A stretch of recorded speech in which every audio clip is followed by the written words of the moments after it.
नमस्कार साथियों। आज हम चर्चा करेंगे बीजेपी के हिंदुत्व के बारे में। आप जानिए और समझिए कि बीजेपी किस तरह की हिंदूवादी पार्टी है। अभी अभी जो रामनवमी का त्यौहार बीता है, उस रामनवमी के दिन दंगा भड़काने के लिए हिंदू महासभा के नेताओं ने खुद कटवाई थी गाय। ये बोलता हिंदुस्तान की न्यूज़ है। अब आप खुद समझिए ये किस तरह के हिंदू हैं। हिंदू और मुस्लिम में झगड़ा करवाने के लिए ये हिंदू ही खुद गाय को कटवा रहे हैं, जो गाय को अपनी माँ बताते हैं। अब आप समझिए ये किस तरह के हिंदू हैं। दोस्तों, दूसरा मामला ये राजस्थान से है, जहाँ राजस्थान में दलित कांग्रेस के एक दलित नेता मंदिर जाते हैं और मंदिर जाने के बाद बीजेपी नेता उस मंदिर को धुलवाते हैं।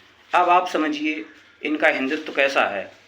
एक तरफ ये वोट लेने के लिए दलितों को, पिछड़ों को हिंदू बता करके वोट लेते हैं, और जब बाद में मंदिर की बात आती है, मस्जिद की बात आती है, पढ़ाई की बात आती है, हक अधिकार की बात आती है, नौकरी की बात आती है, तब वो दलित और पिछड़े में बांट दिए जाते हैं। आप समझिए इनकी चाल को समझिए। अभी कुछ दिन पहले मैनपुरी में गौ तस्कर पकड़े गए थे। वो सारे के सारे हिंदू गौ तस्कर थे। अब आप सोचिए ये हिंदू मुस्लिम करके देश को बर्बादी की कगार पे ले जा रहे हैं। ये कैसे हिंदू हैं ये आपको समझना पड़ेगा। ये खुद ही गाय को कटवाते हैं, खुद ही गायों की तस्करी करते हैं और बदनाम मुसलमानों की किया जाता है। इससे पहले भी एक ऐसा ही मामला आया था कन्नौज में, जहां कन्नौज के एक मंदिर में चंचल त्रिपाठी नाम के एक व्यक्ति ने कसाई को 10,000 रुपये दिए थे कि मंदिर में गाय का मांस काट के रखाओ। अब आप समझो, ये हिंदू मुसलमान का दंगा भड़काने के लिए ये खुद ही गाय को कटवाते हैं, खुद ही लोगों को पैसे दे करके ये काम करवाते हैं और बदनाम मुसलमानों को करते हैं, और हिंदू मुसलमान के भाईचारे में ये दरार पैदा करते हैं। दोस्तों, इनका हिंदुत्व आप समझ ही रहे होंगे किस तरह का हिंदुत्व है और किस तरह की ये हिंदूवादी पार्टी है।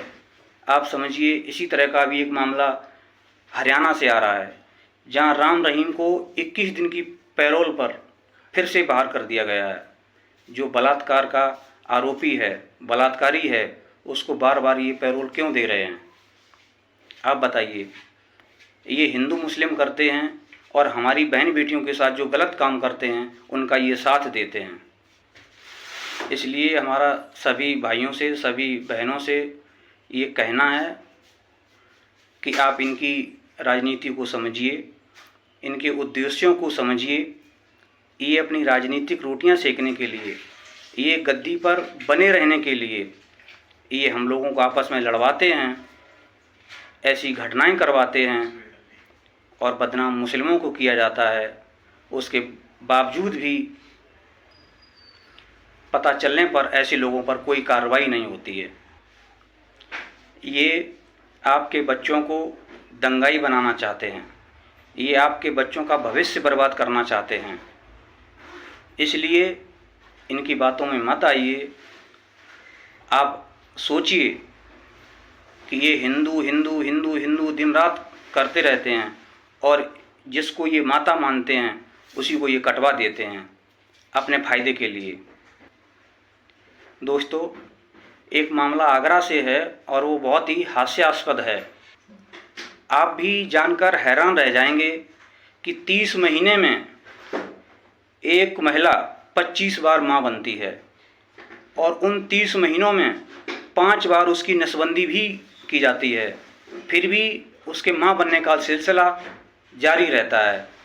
आप सोचिए हमारा देश, हमारा प्रदेश किस कगार पर पहुंच चुका है। लोग 1,000-2,000 रुपये के चक्कर में इस तरह की घटना को अंजाम दे रहे हैं। इसलिए मेरा सभी से निवेदन है कि आप जागरूक बनिए, अपने बच्चों को सही राह दिखाइए और संविधान के रास्ते पर अपने बच्चों को आगे बढ़ाइए। इसी में हम सब की भलाई है, इसी में देश की भी भलाई है। धन्यवाद साथियों।